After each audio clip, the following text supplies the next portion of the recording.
எந்த தெய்வத்தை வணங்கினால் என்ன பலன் தெரியுமா? குழந்தைகள் கல்வியில் சிறந்து விளங்க வேண்டுமானால் கல்வியில் சிறக்க சரஸ்வதியை வணங்க வேண்டும்.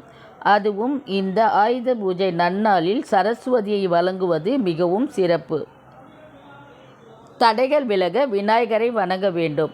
தடைகள் விலக வேண்டுமானால் விநாயகரை வணங்கினால் தடைகள் நம்மை விட்டு ஓடிவிடும். அரச மர விநாயகர், ஆலமர விநாயகர் மற்றும் எந்த விநாயகரையும் வணங்கினால் சூறை விட்டு விநாயகரை வணங்குவது தடைகளை விலக்கும். நம்முடைய கஷ்டங்கள் தீர வேண்டுமென்றால் கண்டிப்பாக மாரியம்மனை வணங்க வேண்டும். மாரியம்மன் கோவிலுக்கு சென்று மனதார வேண்டி அர்ச்சனை செய்து வந்தால், வாரம் வாரம் மாரியம்மனை நாம் தரிசித்து வந்தால் கண்டிப்பாக நம்முடைய கஷ்டங்கள் அனைத்தும் நம்மை விட்டு ஓடிவிடும். தியானத்தில் நீங்கள் சிறந்து விளங்க வேண்டுமென்றால் குருமூர்த்தி தட்சிணாமூர்த்தியை வணங்க வேண்டும். தட்சிணாமூர்த்தியை வணங்குவதால் தியான நிலை பெருகும்.